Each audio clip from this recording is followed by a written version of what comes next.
He already has 8 points in this matchup. Biggest lead of the ball game at 6 points for Rainer Shine. Sanggalang, hindi pa nakakahawak ng bola ng maayos dito. Finally, they send the ball to him for his About him in the second half. Yeah.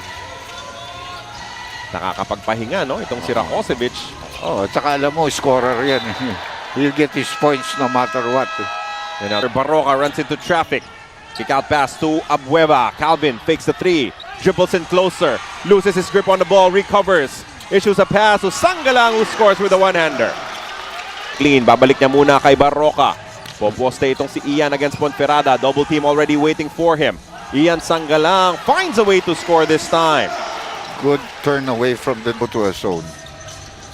They will bait Magnolia to shoot from downtown, but a great breakdown play there mula kay Gio Halalon, setting up Sangalang down low, back-to-back. Called it very consistently. The Phil Sports Arena. Muli po, maraming salamat sa inyong patuloy na pagsubaybay. Carlo Pamintuan and Dr. J. Andy Howe with Ms. Bea Escudero as our court. All the way, and that's the reason he took an awkward hook. Jonicio titira mula sa labas, short on the triple. Sangalang with the offensive rebound, and he is making them pay in the shaded area.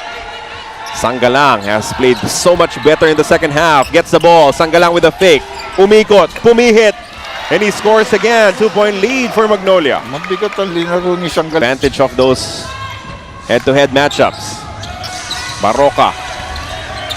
Pumunta kay Sangalang sa ilalim. Great fake from Ian as he scores again. What a big second.